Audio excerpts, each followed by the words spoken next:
Hello, my name is Stanley Scott. I'm with the African American Economic Recovery Think Tank in Jacksonville, Florida. Let's get real, people. Let's get real.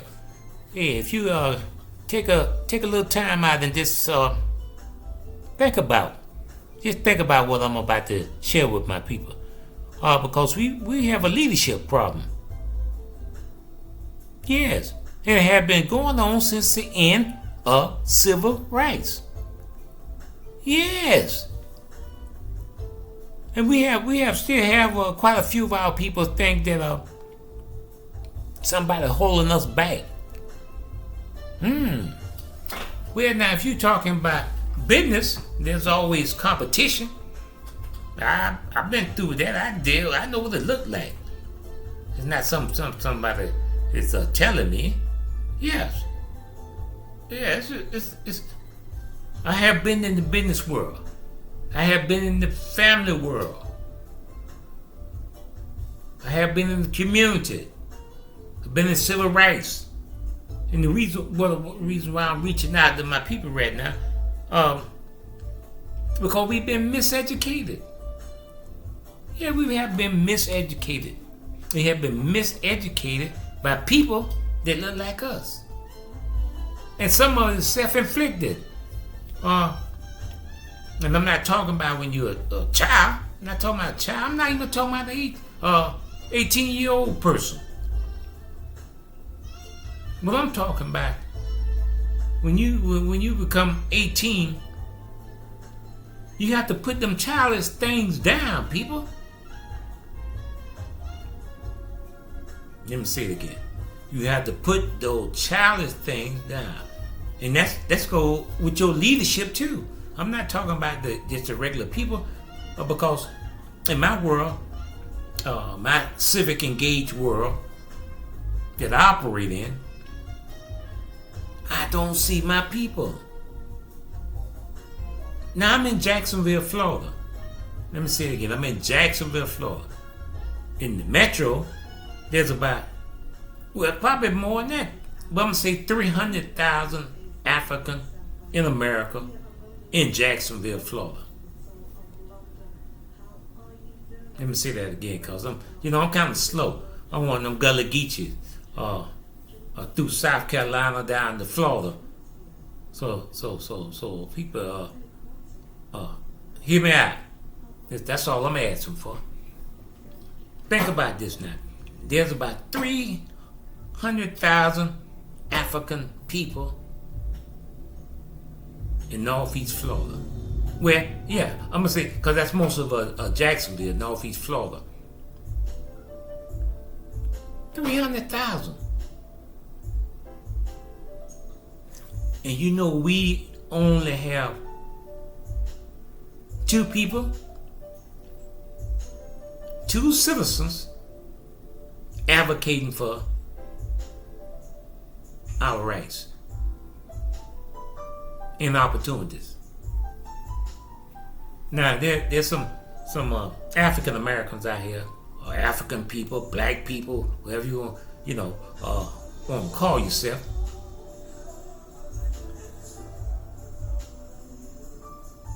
You get hyped. My people get hyped on because somebody have a good job.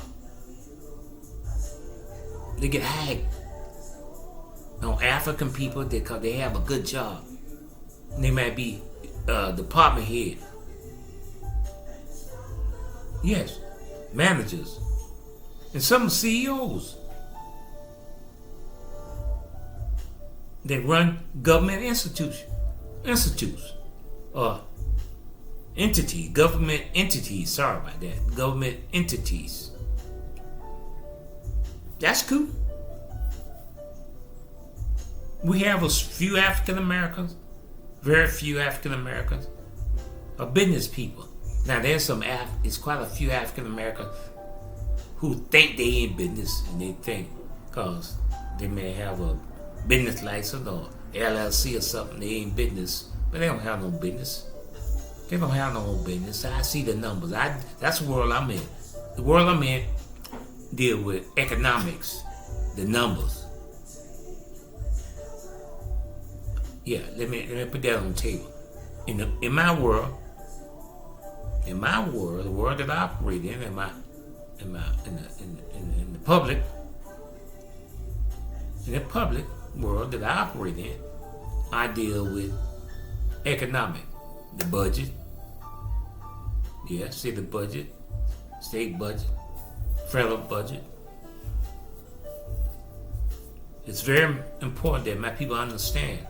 And I'm not going no further than Jacksonville, Florida, because it's the same all around the country for African Americans. There is no plan of action. Nowhere on paper of a collective group working together that I know of. And if you know one, well, I'm saying in Jacksonville, and most likely they're not, probably less than 5 in the country. But I have never heard of them, and I do a lot of research. Now in my world, now have you ever heard of Steve Perry, Garfield candidate, Roland Martin, Dr. Umar, but my medicine man, my herbalist, Yaki. I think I got that right. Y'all help me out if y'all on that. There's others, but I'm saying those most of those the folk I listen to. That's the world I'm in. And very important, my people understand this here, because my people, especially in Jacksonville, is lost. Let me say it again. My people lost. Now we got African Americans here. This you could say make 6 figures, gross 6 figures. Let me say, make sure we understand that. I'm talking about gross 6 figures. Not net. Now that's a big difference.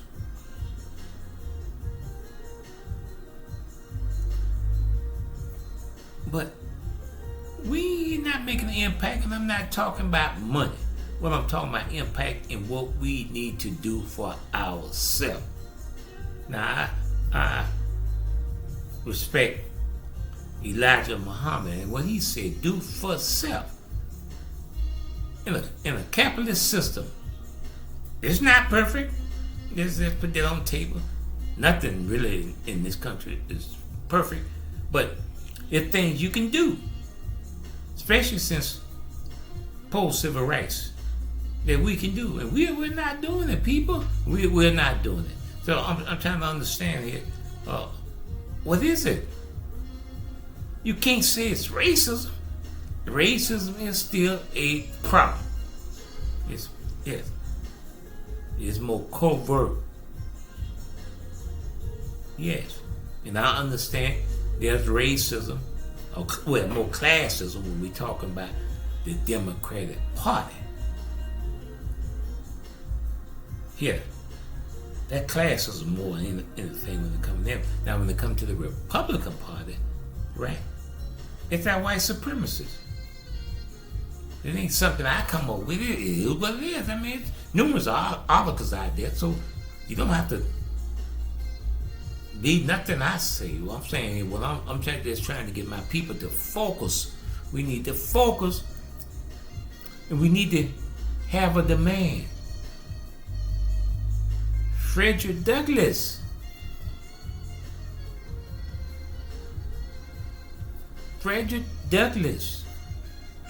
During his time, talked about that. George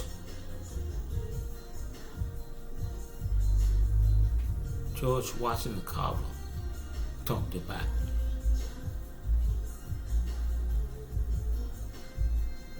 what we can do. It showed that you can start from the bottom and work your way up.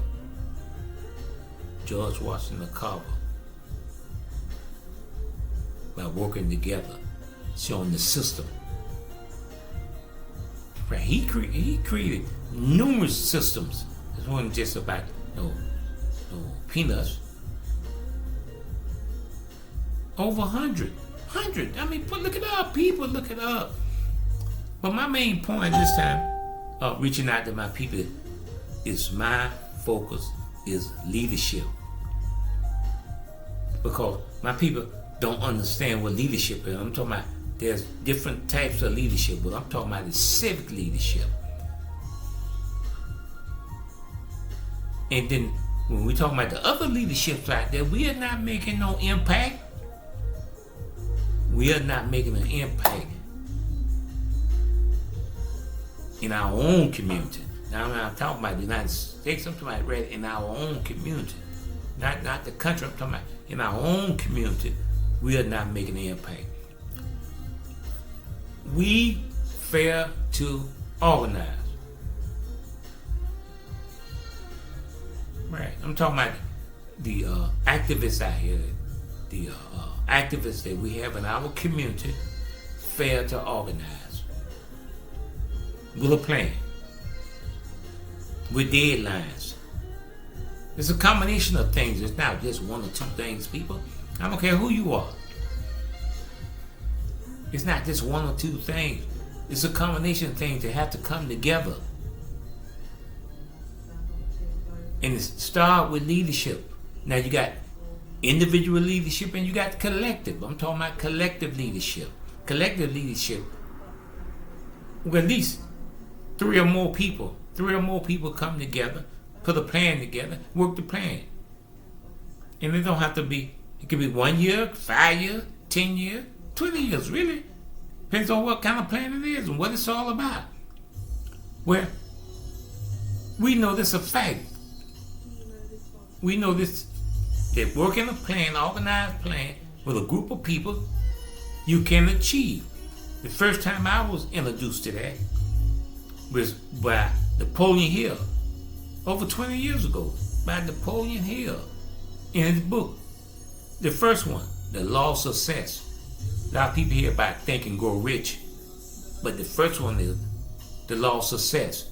You have Dale Carnegie, the original Henry Ford, and them guys came together, put their money together, and created the United States Steel and controlled it. They came together. Charles Schwab, the original Charles Schwab. This information is available to anyone who want to move forward in life. Now, like I'm saying, you're talking to someone who have been in these spots, control them for a period of time.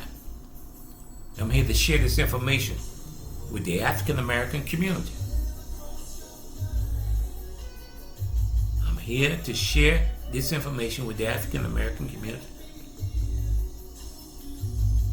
And there have been many people before me tell us what we need to do. Elijah Muhammad, and I'm not a Muslim, because I'm a spiritual person, but I agree with him. That's right. Carla G. Woodson.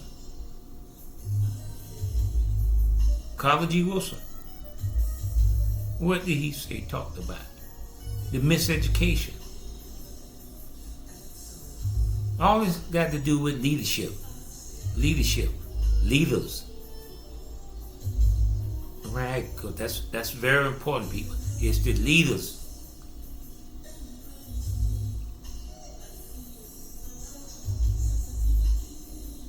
There's a time and place for everything. And it's very important that you understand. I respect anybody belief that's within the law. But when we come talking about civic engagement, leave your religion at the door, people. As far as I'm concerned, I'm talking when it comes to African American, we have a meeting.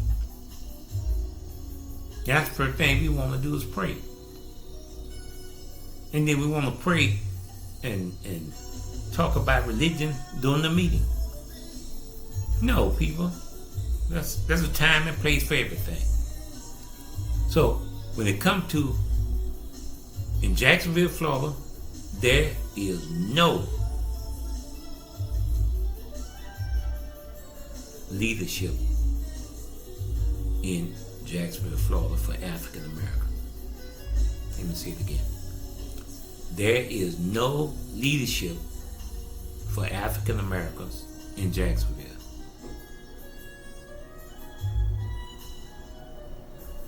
No matter how much information you bring them to the door, because that little bit of money that they're getting for themselves when it comes to their personal life, they are happy with that. They're not really concerned about it. It's the same way in the business world. I'm seeing that. See, that's what I'm saying with the research that we do in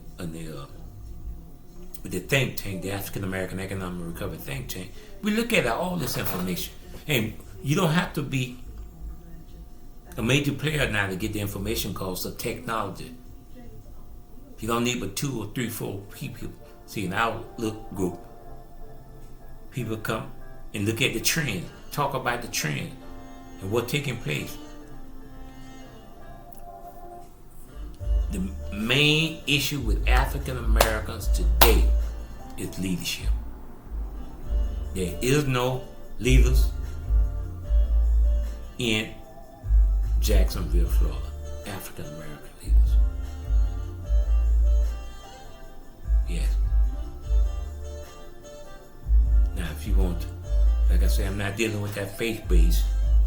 That's leadership over there too. If you run the church. But I'm not talking about this. I'm talking about civic. Yes. Civic engagement. There's no civic engagement unless something happened to somebody in the African American community. Then they may show up one time. See, I have the data here. They show up one time. Yeah. Sure, one time. And that's it. And most time, that's after the fact. After the fact. After the decision has been made, they'll come back. I'm talking about community activists.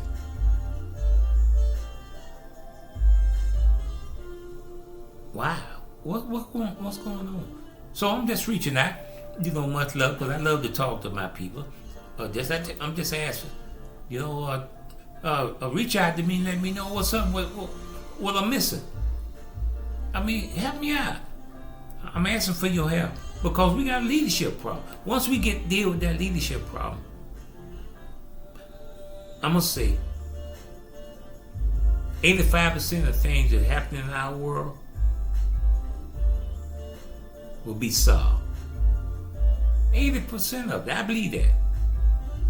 Because if we organize with the resources we have, I know about reparation and all that. I understand and fully aware of that.